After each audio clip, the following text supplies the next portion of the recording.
मुखिया जी, पंडित जी और गांव वालों को पता चल गया कि सुधा जी ने घड़े में ढेर सारे पीतल के सिक्के डालकर उनके साथ धोखा किया था और इसी वजह से गांव में पंचायत भी बिठाई गई। बोलो सुधा, तुमने ये सब क्यों किया? क्योंकि मैं नहीं चाहती थी कि देवी बड़े मंदिर में जाए। पर क्यों? क्योंकि बड़े मंदिर के आचार्य की बुरी नजर है देवी पर। वो उसे बच्ची की तरह नहीं देखता। चुप कर रे मूर्ख औरत। तुझे पता भी है तू किस पर इल्जाम लगा रही है? वो सिद्ध है। वो इस पूरे राज्य में उनके जैसा महान और कोई नहीं। हो सकता है, पर वो आदमी बुरी नजर से देवी को देखता है।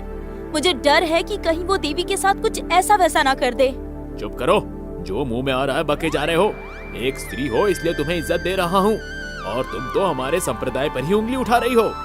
मैं हाथ जोड़कर आप लोगों से विनती करती हूँ कि देवी को वहाँ मत भेजिए।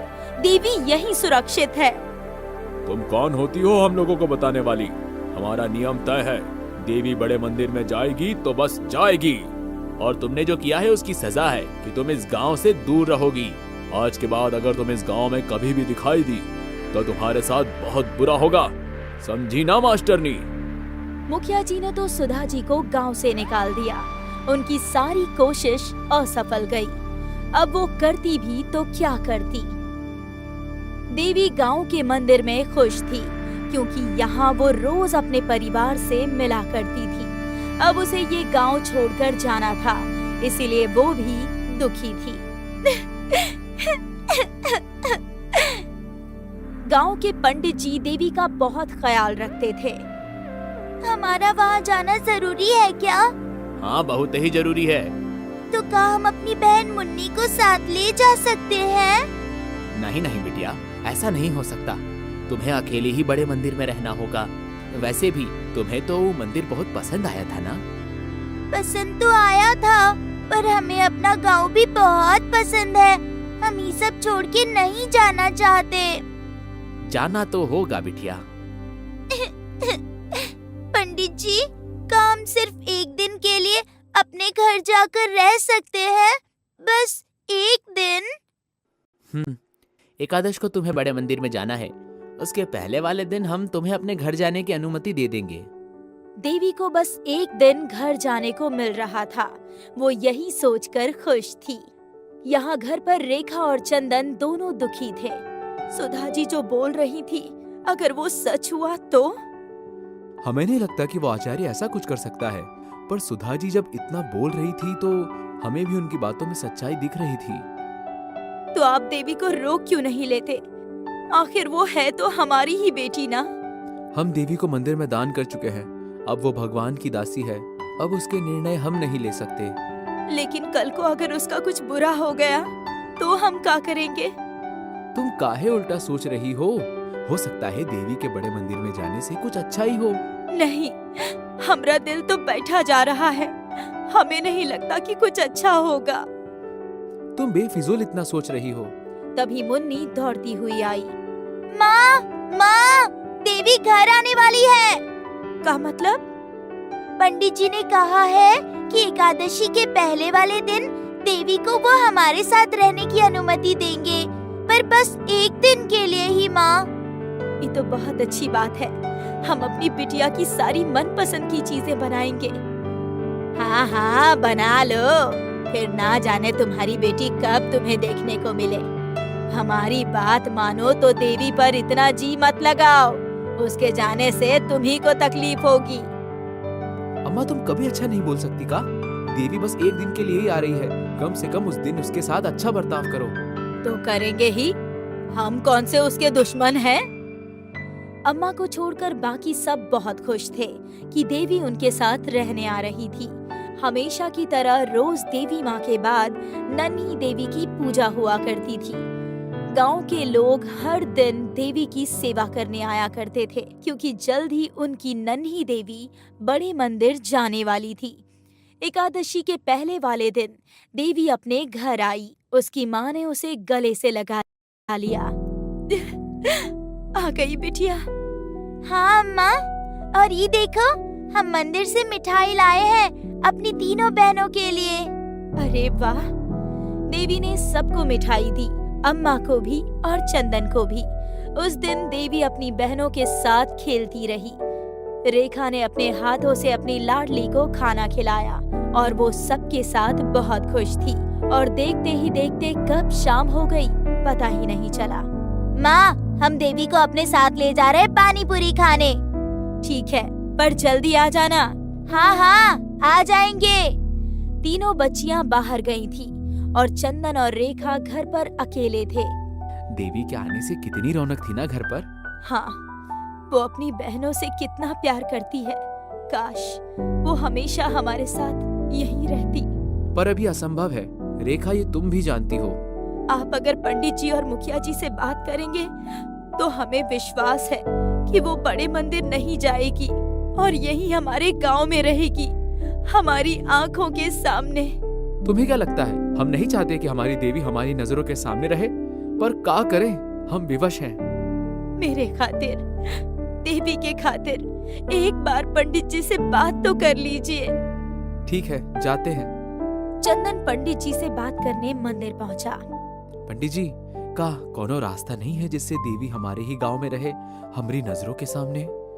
तुम भी ना बच्चों की तरह बात करते हो चंदन। तुमने अपनी बिटिया को दान दिया है, अब वो भगवान की अमानत है। अब वो यहाँ रहे या बड़े मंदिर में रहे, क्या फर्क पड़ेगा उसमें? ऐसा नहीं है पंडित जी, अभी वो छोटी है। कुछ साल और वो अगर यही रहती तो अच्छा होता। चाहते तो हम भी यही थे चंदन, पर क्या बताए, अगर उत्सव में बड़े पंडित जी और आचार्य जी उसे नहीं देखते तो वो यहीं रहती। तो आप उनसे बात कीजिए ना। हम किए थे, पर आचार्य जी का कहना है कि यही सही उम्र है देवी की। अगर कुछ साल वो और गांव में रहेगी तो वो तुम्हारे परिवार से कभी अलग ना हो पाएगी और भक्ति के मार्ग में आगे ना बढ़ पाएगी। पर वर छोड़ो, तुम्हें तो खुश होना चाहिए चंदन। वाह, तुम्हारी बिटिया इतना अच्छा भाग्य लेकर आई है। बड़े मंदिर में तुम्हारी बिटिया को देवी के जैसे रखेंगे। किस्मत से ही ऐसा भाग्य मिलता है। और तुम्हारी बिटिया विलक्षण है। अब तुम उसके जाने की तैयारी करो। जितना समय वो तुम्हारे साथ है, खुश रहो। चंदन घर लौट आया और उसने ये सारी बातें रेखा को बताई। रेखा ये सब सुनकर उदास हो गई। तभी बच्चियां लौट आईं। अम्मा, तुम रो काहे रही हो? कुछ नहीं, यूं ही। आ गई तुम लोग। ये देखो, हम आज क्या बनाए हैं? अरे वाह, पनीर की सब्जी, पूरी, हलवा। वाह माँ, ये सब हमारे लिए है का माँ? और नहीं तो क्या, ये सब हमारी लाडली के लिए है और हम आज तुम्हें खुद ही खिलाएंगे। रेखा ने देवी को अपने हाथों से खाना खिलाया और फिर उसे थपथपाते हुए सुला दिया और खुद रात में उसके पास बैठकर आंसू बहाने लगी। काश कुछ ऐसा हो जाए जिससे कि देवी हमेशा के लिए हमारे पास ही रहे। हम देवी से अलग नहीं होना चाहते। चंदन ने देवी को मंदिर में दान तो कर दिया था, पर वो भी नहीं चाहता था कि देवी किसी दूर गांव में अकेली रहे। पर अब वो कुछ नहीं कर सकता था, वो लाचार था। सुबह के लगभग 7 बजे थे और पंडित जी चंदन के घर पहुँचे। अरे चंदन, वाह। हाँ पंडित जी। 7 बज गई है, देवी को तैयार करवा दो। कभी भी बड़े मंदिर की पालकी आ सकती है उसे लेने। ठीक है पंडित जी। रेखा ने बड़े ही भारी मन से अपनी बेटी देवी को तैयार किया। पंडित जी उसके लिए नए वस्त्र और आभूषण लाए थे। वो सब पहनकर देवी बिल्कुल देवी की तरह लग रही थी। कुछ समय और देवी ने अपनी माँ के साथ बिताया और फिर दरवाजे पर उसकी पालकी आ गई। सारा गांव भी जमा हो गया था। अरे जल्दी करो, वो लोग कब से इंतजार कर रहे हैं।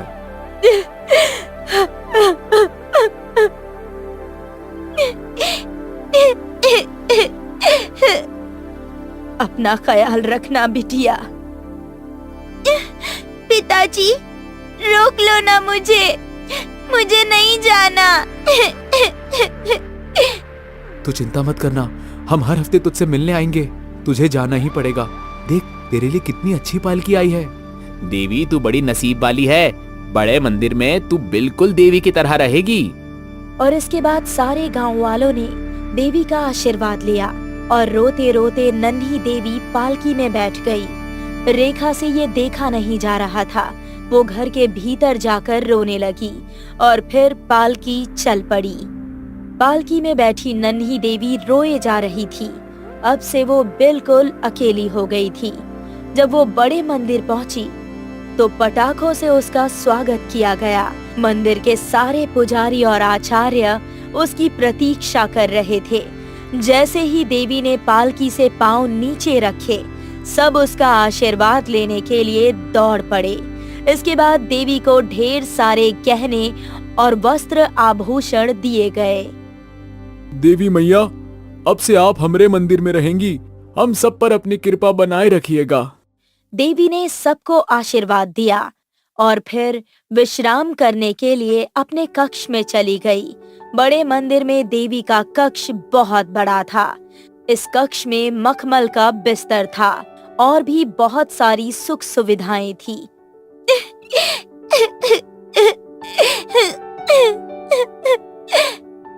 पर देवी को अभी भी अपने घर की ही याद आ रही थी।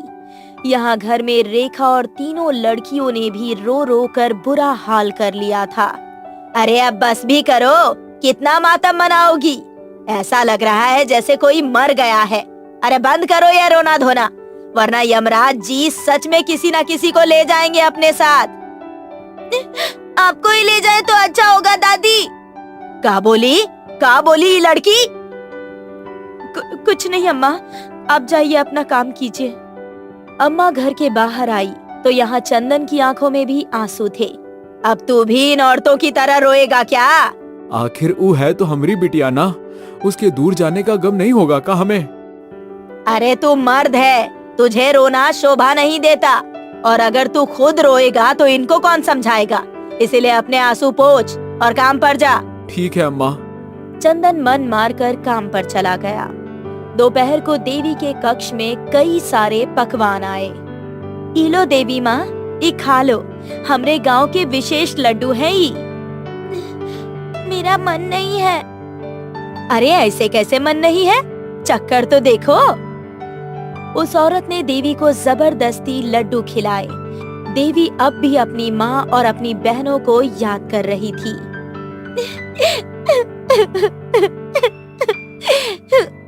अच्छा ठीक है, मत खाओ, पर रो मत। तुम भी ना भाग्यवान, बेचारी पहली बार अकेली यहाँ आई है। थोड़ा समय दो उसे, सब ठीक हो जाएगा। देवी मैया, आपका जो मन करे वो खाइए, और तुम सब निकलो यहाँ से बाहर। पंडित जी सभी औरतों के साथ बाहर निकल आए। देवी ने कुछ नहीं खाया और वहीं सो गई। शाम को 5 बजे बड़े मंदिर में आरती हुई। इस आरती में देवी भी शामिल थी। आरती के दौरान देवी की नजर एक घूंघट वाली औरत पर गई। वो औरत हमें गुरु माँ जैसी लग रही है। देवी ने अच्छे से देखने की कोशिश की तो वो सुधा जी ही थी, जो घूंघट में खड़ी थी। आरती के बाद भक्त लोग नन्ही देवी से आशीर्वाद लेने आए और इसी बीच सुधा जी भी देवी के पास आई। देवी, हम हैं तुम्हारी गुरु। आपने घूंघट क्यों डाला है? वो सब हम बाद में बताएंगे। सूरज ढलने के बाद हमें मंदिर के पीछे आकर मिलो। ठीक है। सुधा जी ने देवी को संदेश दे दिया और फिर वहाँ से चली गईं। कुछ देर बाद, पंडित जी, हम थोड़ी देर में आते हैं। ठीक है मैया। देवी सुधा जी से मिलने मंदिर के पीछे पहुंची। क्या हुआ गुरु माँ? बिटिया, तुम्हें यहाँ नहीं आना चाहिए था। चलो हमारे साथ। पर कहाँ? कहीं भी, पर चलो। सुधा जी देवी का हाथ पकड़कर चलने ही वाली थी कि सामने वही लंपट आचार्य खड़ा था। वो उनके पास आया। आप तो वही है ना? हम देवी की शिक्षिका हैं। यहाँ कैसे आना हुआ? हमारे रिश्तेदार यहीं रहते हैं, उनसे मिलने आए थे। तो देवी दिख गई तो सोचा कि इससे थोड़ी देर बात कर लूं। ठीक है, बात कर लीजिए, हम यही इंतजार करेंगे। देवी बिटिया, अगर तुम्हें किसी भी बात की तकलीफ हो ना तो जोर जोर से चिल्लाना। इस मंदिर के सारे पंडित और सारी पंडिताइन तुम्हारे परिवार की तरह है। सभी तुम्हारा बहुत ख्याल रखेंगे। क्या गुरु माँ? हम तुमसे बाद में मिलते हैं। ठीक है बिटिया, हम आते हैं। सुधा जी उस वक्त वहाँ से चली गई और देवी आचार्य के साथ मंदिर लौट आई। आचार्य काफी समय से देवी पर नजर रखे बैठा था। सूरज ढला और देवी अपने कक्ष में लौट आई। एक बार फिर उसके लिए खाने की कई सारी चीजें आईं, पर देवी को भूख ही नहीं थी। वो काफी देर से अपने घर और पुराने मंदिर को याद कर रही थी। काश हम आज अपने घर पर होते। हमारी दीदी हमें कितना याद कर रही होगी। देवी माँ, सब बोलते हैं कि मेरा नसीब बहुत अच्छा है, पर क्या फायदा, मुझे तो कभी प्यार मिला ही नहीं। आप सबकी सुनती हैं, मेरी भी सुनिए ना, मुझे वापस अपने घर भेज दीजिए। देवी रोते रोते सो गई। अचानक आधी रात को वो आचार्य दबे पांव देवी के कमरे की ओर बढ़ने लगा। वो बार बार पीछे घूम घूम कर देख रहा था कि कहीं कोई उसे देख तो नहीं रहा, पर उसे नहीं पता था कि सुधा जी की नजर उस पर ही थी। मुझे पक्का यकीन था ये नीच ऐसा ही कुछ करेगा, अभी बताती हूँ इसे। जैसे ही आचार्य देवी के कमरे का दरवाजा खोलने वाला होता है, वहाँ सुधा जी एक कपड़े में आग लगाकर आंगन में फेंक देती है। आग की लपट देखकर आचार्य डर जाता है और उसके बाद मंदिर में सो रहे सारे पंडित भी जाग जाते हैं। ये आग कैसे लगी? अरे कोई जल्दी बुझाओ इसे, जल्दी जल्दी। कुछ लोग उस आग को बुझाने में जुट जाते हैं और बस तभी आचार्य वहाँ से निकल जाता है। वो दूर जाकर छिप जाता है। अच्छा हुआ किसी ने देखा नहीं, वरना आज तो मेरी खैर नहीं थी। आग बुझ जाती है और एक बार फिर सारे पंडित सो जाते हैं। आज तो मैंने देवी को बचा लिया, लेकिन कब तक बचा पाऊंगी? मुझे जल्द ही कुछ करना होगा। ये कमीना आचार्य देवी को छोड़ेगा नहीं। आजकल ये नचनिया मास्टरनी मंदिर में बहुत दिखाई दे रही है। हो ना हो यही होगी जिसने मुझे उस देवी के कमरे में जाने से रोका था। आज तो इस मास्टरनी को सबक सिखा कर ही रहूंगा। आचार्य गुस्से में किसी गुंडे के पास गया और उसने सुधा जी को पिटवाने की सुपारी दे दी। रात को जब सुधा जी अकेले घर लौट रही थी, तो गुंडे के आदमियों ने सुधा जी को घेर लिया। कौन हो तुम लोग? हम कौन हैं? तुझे उससे क्या? मुझे रास्ता दो। गुंडों ने सुधा जी का रास्ता रोक दिया और फिर उन्हें धक्का दिया। उनमें से एक गुंडे ने सुधा जी के सिर पर एक डंडे से वार किया और उनका खून निकलने लगा। गुंडे भाग गए और सुधा जी की चीख सुनकर कुछ लोग वहाँ पर आ गए। इनका तो बहुत खून बह रहा है। अरे, इन्हें जल्दी से हॉस्पिटल में एडमिट कराना होगा। सुधा जी को हॉस्पिटल में एडमिट करवा दिया गया और वहाँ उनका इलाज शुरू हो गया। और यहाँ मंदिर में आचार्य ने अपना काम शुरू किया। वो देवी के पास गया और उसे बहलाने लगा।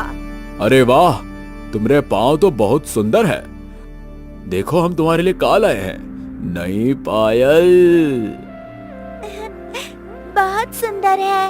देवी को पायल पहनाने के बहाने आचार्य उसे छूने लगा। आचार्य कोई मौका नहीं छोड़ता था देवी के करीब जाने की।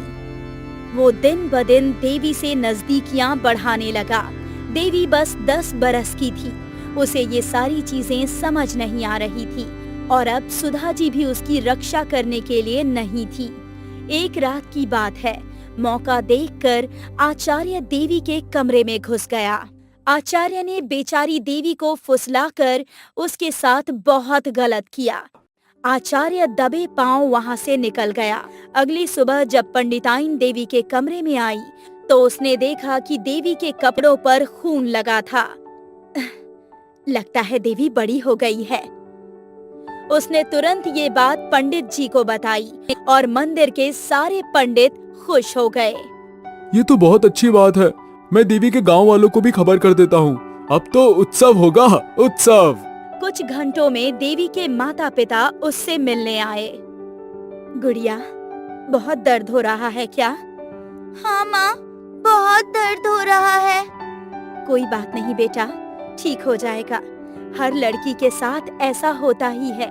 अब तू बड़ी हो गई है, अब से हर महीने तुझे ये मासिक दर्द होगा। पर क्यों माँ? क्योंकि हर औरत को होता है। अब तू लड़की से औरत बनने वाली है। रेखा को लग रहा था कि उसकी बेटी की माहवारी शुरू हो गई है, पर असलियत तो कुछ और ही थी। उस दिन मंदिर में एक उत्सव था। उनकी देवी बड़ी हो गई। मंदिर की पंडिताइनों ने देवी को नए वस्त्र पहनाए और उसे सजा धजा कर उसका श्रृंगार किया। कितनी जल्दी हमारी बिटिया बड़ी हो गई ना। हाँ, हम भी यही सोच रहे थे, क्योंकि मुन्नी की माहवारी 13 बरस में शुरू हुई थी और देवी तो अभी बस 10 बरस की ही है। अब सब बच्चियों का एक जैसा थोड़ा ही होगा। वो भी है। पर अच्छा है, देखो देवी को कितना लाड प्यार मिल रहा है।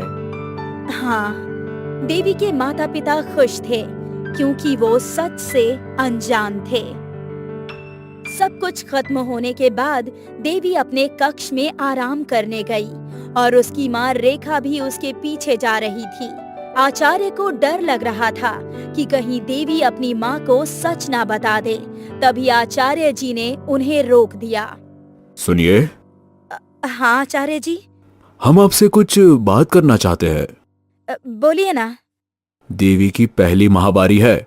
अब से 7 दिनों तक कोई भी और औरत उसके कमरे में नहीं जा सकती। यही नियम है। अच्छा, हमें पता नहीं था। हम तो बस उससे बात करने जा रहे थे। आपको जो भी बात करनी हो यही बाहर कीजिए। ठीक है आचार्य जी। आचार्य ने रेखा को देवी के कमरे में जाने से रोक लिया और संध्या आरती के बाद रेखा और चंदन वापस अपने गांव लौट गए। उनके जाने के बाद आचार्य वापस देवी के कमरे में गया। आचार्य को देखकर देवी थोड़ी सहम गई, क्योंकि कल के दर्द से वो अभी तक परेशान थी। डर मत, आज हम तुझे कुछ नहीं करेंगे। हम तो बस तुम्हें कुछ बोलने आए हैं। क्या? कल जो भी कुछ इस कमरे में हुआ उसके बारे में तुम्हें किसी से बात नहीं करनी है। पर क्यों? क्योंकि ये एक राज है जो भगवान जी तुम्हारे और हमरे बीच रखेंगे। इससे तुम्हारा भला होगा बिटिया। अच्छा। आचार्य देवी को अपनी बातों में फुसलाने लगा। बेचारी देवी इस बात से अनजान थी कि जो आचार्य उसके साथ कर रहा था वो पाप है, बहुत बड़ा पाप। अगले कुछ दिनों तक देवी मंदिर की आरती में शामिल नहीं थी, क्योंकि सब सोच रहे थे कि उसकी माहवारी शुरू हो गई है।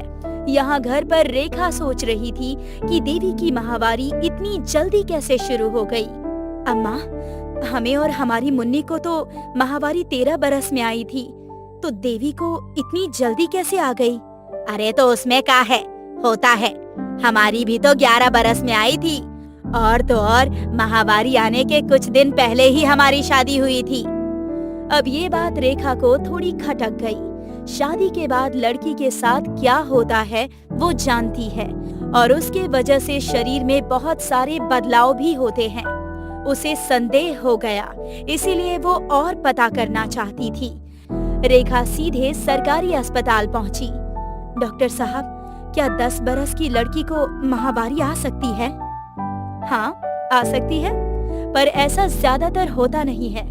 आमतौर पर 12 से 15 वर्ष के बीच में ही लड़कियों को माहवारी शुरू होती है। जी ठीक है। रेखा घर लौट आई तो चंदन पहले से ही घर पर था।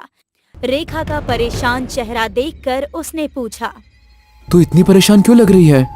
हमने पता किया है जी, ज्यादातर लड़कियों को 12 से 15 साल में माहवारी आती है, तो हमें समझ नहीं आ रहा कि देवी को इतनी जल्दी कैसे आ गई। अरे इसमें सोचने वाली बात क्या है, किसी किसी को जल्दी आ जाता है। मुझे ये सही नहीं लग रहा है, कुछ तो गड़बड़ है। अब इसमें क्या गड़बड़ होगी? लोग यहाँ बेटियों की माहवारी ना आने से परेशान हैं। तेरी बेटी को आ गई फिर भी तू परेशान है। आप नहीं समझेंगे। रेखा ने चंदन को अपना शक नहीं बताया, पर मन ही मन उस बारे में सोचकर वो बहुत परेशान थी। उसे शक हो गया था कि कहीं उसकी बेटी के साथ कुछ ऊंच नीच ना हो गई हो। वो रात भर सो भी नहीं पा रही थी। वो बहुत ज्यादा बेचैन थी। अब उसे देवी की बहुत चिंता हो रही थी। भगवान जी, मेरी देवी की रक्षा कीजिएगा। वो आपकी बच्ची है, उसका ख्याल रखिएगा। अब से आचार्य हर रात देवी के कक्ष में जाने लगा। इस बारे में देवी ना कुछ समझ पा रही थी और ना ही किसी को कुछ बता पा रही थी। भगवान जी तुझे बहुत खुश रखे। इस बारे में किसी को बताया तो नहीं? नहीं। सो जा। अगले दिन रेखा और मुन्नी देवी से मिलने आए। मुन्नी स्कूल की पढ़ाई देवी को बता रही थी, पर देवी मुन्नी की हर बात अनसुनी कर रही थी। देवी कुछ ठीक दिख नहीं रही थी। रेखा ने देवी के सर पर हाथ रखा। क्या हुआ देवी, कुछ परेशानी है का? नहीं माँ। तू इतनी शांत क्यों है? ना कुछ बोल रही है, मुन्नी की बात भी नहीं सुन रही है। माँ। बोल बिटिया। कुछ नहीं, आपकी गोद में सिर रख के सोना है। सो जा मेरी बिटिया, मेरी लाडो। 1 महीने बाद सुधा जी को अस्पताल से डिस्चार्ज कर दिया जाता है। सुधा जी अभी भी देवी के बारे में ही सोच रही थी। न जाने उस आचार्य ने देवी के साथ क्या किया होगा। हे भगवान।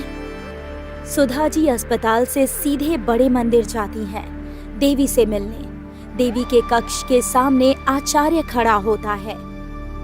सुधा जी, हमने सुना है कि आपके साथ कुछ गुंडों ने मारपीट की, क्या यह सत्य है? हाँ, और वो गुंडे किसने भेजे थे वो भी पता है हमें।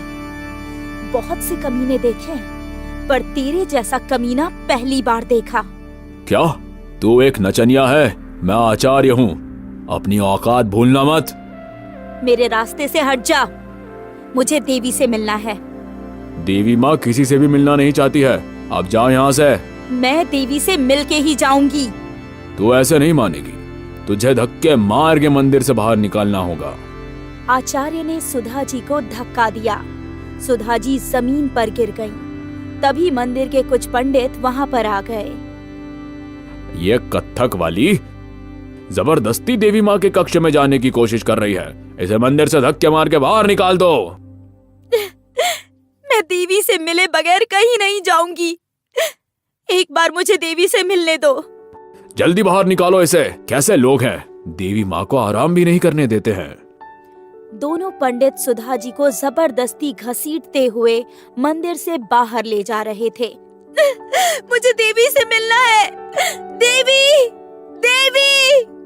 सुधा जी की आवाज सुनकर देवी अपने कक्ष के बाहर आती है और कहती है, उन्हें छोड़ दीजिए।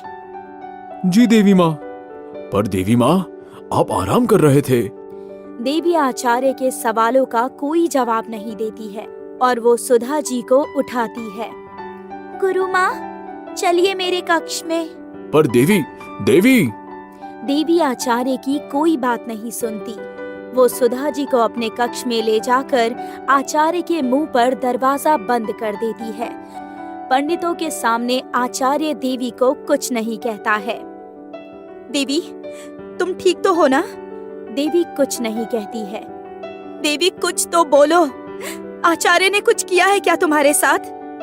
गुरु माँ, मुझे दर्द देके भगवान को सच में खुशी मिलती है क्या? नहीं, भगवान अपने बच्चों को दर्द देके कैसे खुश रह सकता है? हाँ? आचार्य जी हर रात मुझे दर्द देते हैं और कहते हैं कि भगवान तुमसे बहुत खुश है। देवी बेटा, यहाँ देखो, कैसा दर्द। रात में जब सब सो जाते हैं तब आचार्य जी मेरे कक्ष में आते हैं और मुझे यहाँ यहाँ और यहाँ छूते हैं। गुरु माँ, मुझे बहुत दर्द होता है। दर्द से नींद भी नहीं आती है। हे भगवान, छोटी सी बच्ची के साथ ऐसा पाप। देवी रोते हुए सुधा जी से गले लग जाती है। मुझे बहुत दर्द होता है गुरु माँ। देवी की मासूमियत देखकर सुधा जी भी रोने लगती है। देवी, रो मत, तुम तुम तो बहुत होशियार हो ना? हाँ। बहुत बढ़िया, तुम अपने कक्ष में रहना, मैं कुछ करती हूँ। अब से आचार्य जी तुम्हें कभी दर्द नहीं देंगे। सुधा जी देवी के कक्ष से बाहर निकलती है तो वो देखती है कि आचार्य सब कुछ सुन रहा होता है। छी, तू आचार्य के वेश में एक जानवर है। अभी देवी की उम्र ही क्या है, बच्ची है वो।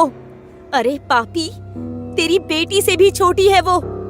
तेरा ये चेहरा सबके सामने लेकर आऊंगी मैं। सुधा जी वहां से जाने लगती हैं। आचार्य सुधा जी का हाथ पकड़ लेता है। सोच, कभी आधी रात में 304 गुंडे तेरे घर आए, तेरा बलात्कार करे और फांसी लगाकर तुझे मार दे, तो सबको लगेगा कि तूने आत्महत्या की है ना? मेरा हाथ छोड़, मैं तेरी धमकियों से डरने वाली नहीं हूँ। सुधा जी गुस्से में मंदिर से चली जाती है। सुधा जी पुलिस स्टेशन पहुँच जाती है आचार्य पर FIR करने के लिए। बोलिए, क्या शिकायत है? 10 साल की देवी के साथ बलात्कार हुआ है, उसकी शिकायत करनी है। इतनी नीच हरकत कोई गिरा हुआ इंसान ही कर सकता है। इसे तो बीच चौराहे पे बिना कपड़ों के दौड़ाना चाहिए। नाम क्या है उस नीच का? बड़े मंदिर का आचार्य। ये सुनकर पुलिस स्टेशन में खामोशी छा जाती है। कोई कुछ नहीं कहता है। क्या हुआ? लिखिए FIR। आपको पूरा यकीन है? कहीं आपसे कोई गलती तो नहीं हो रही है? जी, कोई गलती नहीं हो रही मुझसे। आप FIR लिखिए। सोच लीजिए, गांव वाले आचार्य जी को भगवान की तरह पूछते हैं। अगर उन्हें पता चला तो क्या होगा? पुलिस स्टेशन हम जैसे लोगों की मदद करने के लिए है, आचार्य की वाहवाही करने के लिए नहीं। पुलिस स्टेशन में एक फोन आता है। 1 मिनट मैडम। पुलिस वाला सुधा जी को देखकर फोन पर बात करता है और फोन रखने के बाद, आप जाइए यहाँ से, आपकी कोई शिकायत दर्ज नहीं होगी यहाँ। क्यों? हमें ऊपर से ऑर्डर मिला है कि आपकी कोई शिकायत दर्ज ना करें। अच्छा, तो अभी उसी आचार्य का फोन था। इसका मतलब पुलिस भी आचार्य के इशारों पर चलती है। निकल अब यहाँ से, वरना तुझे अंदर कर दूंगा। 2 कौड़ी की नाचने वाली। मैं नाचने वाली नहीं। अरे पापी, तेरी भी तो बेटी होगी। कभी अगर उसके साथ ऐसा हुआ तो क्या करेगा तू? हाँ, जरा ये सोच कर देख। अब तेरे बहुत हो रहे हैं। तुम लोग ये कह रहे हो? निकालो इसे यहाँ से। पुलिस वाला सुधा जी को बाहर निकाल देता है। वहाँ से सुधा जी चंदन के घर जाती हैं और सीधा घर के अंदर चली जाती हैं। रेखा जी, रेखा जी। सुधा जी, आप यहाँ? क्या बात हो गई? सब ठीक तो है? रेखा जी कहाँ हैं? अभी बुलाता हूँ। रेखा, रेखा। रेखा छत से नीचे आती है। सुधा जी, क्या हुआ? आप रो काहे रही हैं? देवी, देवी। क्या हुआ देवी के साथ? वो आचार्य हर दिन खुलेआम देवी का बलात्कार कर रहा है। क्या? देवी से कहता है कि इससे भगवान खुश होते हैं। आचार्य ऐसा नहीं कर सकते हैं। और कितना अंधेरे में रहेंगे आप लोग? एक बार देवी की हालत तो देख लीजिए, खुद समझ जाएंगे। हमने कहा था ना कि देवी को बड़े मंदिर मत भेजिए। अब देखिए क्या हो रहा है मेरी फूल जैसी बच्ची के साथ। मैं अभी मुखिया जी से बात करके देवी को ले आता हूँ। चंदन दौड़ते हुए मुखिया जी के पास जाता है। मुखिया जी, आचार्य जी देवी के साथ गलत काम करते हैं, इसलिए वो उसे बड़े मंदिर में ले गए हैं। बोरा गया है क्या चंदन? वाह, आचार्य जी देवी के साथ ऐसा करेंगे ये तो हम सपने में भी नहीं सोच सकते। कौन कहा तुझे? देवी की गुरु माँ सुधा जी। अरे वो पागल है, आचार्य जी का नाम खराब करना चाहती है।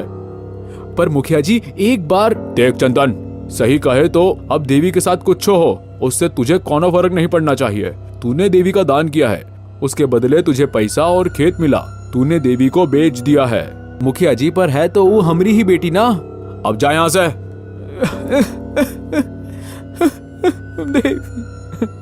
चंदन घर आया। उसकी आंखों में आंसू थे। चंदन को देखकर रेखा उसके पास आई। क्या हुआ? मुखिया जी आ रहे हैं ना? हमें पता था, जल्दी हम देवी को बड़े मंदिर से घर ले आएंगे। रेखा, फिर हमारी बेटी देवी हमारे ही साथ रहेगी ना? हाँ हाँ, ऐसा ही होगा। चुप कर। कोई हमारी बात पर यकीन नहीं कर रहा है। सब लोग आचार्य को भगवान मानते हैं। हम बात करेंगे मुखिया जी से। कौनो न कौनो उपाय जरूर निकलेगा। चुप कर। कोई हमें नहीं देगा। हम खुद ही अपनी बेटी को नरक में धकेल दिए हैं। चंदन को अपनी गलती का एहसास हो रहा था जब चंदन के हाथ से सब कुछ छूट चुका था। अरे अब कौन मर गया? बहू तो हमेशा ही रोती रहती है, पर चंदन तुझे क्या हो गया? तू काहे गला फाड़ के रो रहा है? हाँ? चुप कर अम्मा, सब तेरी गलती है। ना तेरी बातों में आता, ना देवी को मंदिर में दान करता। चंदनवा एकदम बेशरम हो गया है का? कोई अपनी अम्मा से ऐसे बात करता है? तो क्या करे? अब तुम्हारे चलते वो आचार्य देवी के साथ गलत कर रहा है। पहली बार तूने हमसे ऐसी बात की है। जरूर बहू ने तेरे कान भरे हैं। हर जगह बहू कहाँ से आ जाती है अम्मा? पुलिस स्टेशन जाएंगे आचार्य की शिकायत करने। कोई फायदा नहीं होगा। हम पुलिस स्टेशन गए थे, कोई आचार्य के खिलाफ शिकायत दर्ज तक नहीं कर रहा। सब उससे मिले हुए हैं। हम उसके माता पिता हैं। हमारी शिकायत कैसे नहीं लेगा कोई? हम अपनी देवी को घर लाके ही रहेंगे। चंदनवा रुक जा बेटा, ये पाप है, ऐसा नहीं करते हैं। चंदन रेखा के साथ सुधा जी भी उनके साथ चली गई। चंदन, रेखा और सुधा जी पुलिस स्टेशन पहुँचे। मैं पुलिस स्टेशन के बाहर ही रहती हूँ, वरना वो कमीना पुलिस वाला कंप्लेंट दर्ज ही नहीं करेगा। रेखा और चंदन पुलिस स्टेशन के अंदर चले गए और इंस्पेक्टर से एफआईआर दर्ज करने को कहा, पर इंस्पेक्टर ने उनकी एक ना सुनी। लगता है आप दोनों को गलतफहमी हुई है। आचार्य जी ऐसा नहीं कर सकते हैं। हमें भी पहले यही लगता था, पर हमारी बेटी के ऊपर जो बीत रही है वो हम ही जानते हैं। आप शिकायत लिखिए। ठीक है, कल लिख देंगे। आप दोनों घर जाइए। सब कल का है, आज और अभी लिखिए ना। क्या तू मुझे मेरा काम समझाएगा? कब लिखना है और कब नहीं? हर दिन आचार्य हमारी बेटी के साथ जुल्म कर रहा है और आप कल शिकायत लिखेंगे? समझ क्या रखा है आपने? गरीब है तो कुछ भी करेंगे। हम सब समझ रहे हैं, तुम पुलिस वाले नहीं दल्ले हो। क्या कहा तूने मुझे? निकल यहाँ से। साहब माफ कर दीजिए, बेटी का सोचकर परेशान है। निकल यहाँ से, वरना दोनों को मार मार के अधमरा कर दूंगा। और कर भी क्या सकता है तू? ले जा अपनी पत्नी को, वरना बहुत बुरा होगा। चल रेखा, जाने दे, कोई दूसरा रास्ता देखते हैं। अगली बार यहाँ आसपास भी दिखाई मत देना। दोनों रोते हुए पुलिस स्टेशन के बाहर आ गए। कोई भी उनका साथ नहीं दे रहा था। क्या हुआ? कंप्लेंट दर्ज हुई? नहीं, आचार्य के खिलाफ शिकायत नहीं ले रहा है। सुधा जी, कैसे भी करके देवी को आचार्य से बचा लीजिए। हम आपके आगे हाथ जोड़ते हैं। सुधा जी, क्या करें अब? कुछ सोचने के बाद सुधा जी ने कहा, एक उपाय है। अगर हम बड़े मंदिर से देवी को किसी तरह बाहर ले आए, तो आचार्य की सच्चाई सबके सामने आ सकती है। बड़े मंदिर से देवी को बाहर कैसे लाएंगे? चंदन जी, हमें कोशिश तो करनी ही होगी।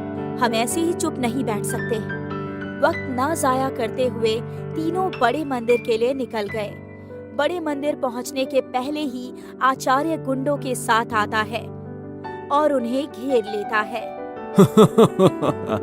तुम लोगों को क्या लगा? तुम आओगे, बड़े मंदिर से देवी को ले जाओगे और मैं हाथ पे हाथ रख के बैठे रहूंगा? सुधा जी आगे आई। जो भी हो, हमें देवी को उस नर्क से बाहर निकालना ही होगा। तुझ में थोड़ी सी भी दया नहीं है क्या? छोटी बच्ची है वो, कमीने। देवी को हमें दे दो आचार्य, हम किसी से कुछ नहीं कहेंगे, सब भूल जाएंगे। बस देवी को हमें वापस दे दो। चंदन, चंदन, तू सब भूल जाएगा ना? पर मैं देवी को कैसे भूलूंगा? उसकी आंखें, उसका गोरा बदन, देवी को देखते ही मुंह में पानी आ जाता है। चंदन, हरामजादे! चंदन आचार्य को मारने लगता है। आचार्य जमीन पर गिर जाता है। आज मैं तेरी जान ले लूंगा। चंदन आचार्य के ऊपर बैठकर उसे मारता है। आचार्य के गुंडे चंदन को उठाते हैं। दो कौड़ी के, तूने मुझ पर हाथ उठाया, आचार्य पे हाथ उठाया। काली, इसे इतना मार कि अपना होश खो बैठे। आचार्य ये बोलकर चला जाता है। काली चंदन को बहुत मारता है। मेरे पति को छोड़ दो, भगवान के लिए छोड़ दो। काली और उसके आदमी बिना रुके चंदन को मारते हैं और चंदन अपना होश खो बैठता है। चलो रे। मेरे पति के साथ ये क्या कर दिया? कितना खून बह रहा है इनका। अगली बार यहाँ भूल से भी मत आना, वरना तेरी तीनों बेटियां कोठे में मिलेगी। अब कोई रास्ता नहीं है, हमें बाकी 3 बेटियों के लिए देवी को भूलना ही होगा। अब सुधा जी ने भी हार स्वीकार कर ली थी, क्योंकि वो नहीं चाहती थी कि जो दर्द नन्ही देवी ने सहा है वो उसकी बहनें भी सहे। वो लोग वापस अपने घर लौट गए। यहाँ आचार्य गुस्से में देवी के कक्ष में जाता है और दरवाजा बंद कर देता है। कक्ष के अंदर से देवी की जोर से चीखने चिल्लाने की आवाज आती है। आचार्य जी, ऐसा मत कीजिए। बहुत दर्द हो रहा है हमें। थोड़ी देर बाद आचार्य कक्ष से बाहर आता है। बाप का गुस्सा देवी पे उतार दिया। अब हर दिन आचार्य देवी के कक्ष में आता जाता रहता है। कभी कभी देवी के कक्ष में ही रात गुजार देता है। चंदन और रेखा को मंदिर से दूर रखा गया था। वो लोग अपनी बची हुई तीनों बेटियों के बारे में सोचकर डर गए थे। धीरे धीरे देवी को इन चीजों की आदत हो गई। देवी का हंसता हुआ चेहरा अब किसी मुरझाए हुए फूल की तरह हो गया था। इसी तरह देवी 4 सालों तक नर्क से बुरी सजा काट रही थी। देवी, हमें आशीर्वाद दीजिए। आपकी सारी मनोकामना पूरी हो। अक्सर देवी अपने परिवार और अपनी बहनों के बारे में सोचा करती, पर वो जानती थी कि आचार्य कभी उसे अपने परिवार से मिलने नहीं देगा। धीरे धीरे देवी ने आशा तक छोड़ दी थी कि कभी उसका परिवार उसके पास आएगा। अब देवी का अपना कहने वाला, उसके साथ बातें करने वाला कोई नहीं था। अब देवी 15 साल की हो गई थी। 4 सालों में देवी के घर वाले कभी भी देवी से मिल नहीं पाए। एक दिन देवी बड़े मंदिर के बाहर बैठी थी। तभी एक युवराज नाम का लड़का उसके पास आया। आपने मेरी बकरी देखी क्या? नहीं। यहाँ आई थी, सुनहरे बाल, 2 आँख, 2 कान, 4 टांगे। ये तो सारी बकरियों के होते हैं। वो देखो, पत्ते खा रही है और मैं यहाँ परेशान हो रहा हूँ। वैसे आपका नाम क्या है? लगता है आप यहाँ नए आए हो। हाँ, मैं यहाँ नया आया हूँ। आप मेरी दोस्त बनोगी? यहाँ मेरी कोई दोस्त नहीं है। मेरा नाम देवी। युवराज देवी को रंग बिरंगे फूल देता है। मेरे नए दोस्त के लिए? अरे बाप रे, 3 बज गए, मुझे घर जाना है। कल मिलता हूँ, बाय। युवराज भागकर चला गया। नया दोस्त। इतने सालों बाद आज देवी के चेहरे पर मुस्कान आई। आज इतने सालों बाद किसी ने उससे अच्छे से बात की थी। देवी को युवराज पहली नजर में ही अच्छा लगने लगा था। आगे देवी और युवराज के साथ क्या होगा? क्या आचार्य को कभी सजा मिलेगी? क्या देवी अपने घर कभी लौट पाएगी? जानने के लिए देखते रहिए हमारा अगला एपिसोड, देवी एक देवदासी।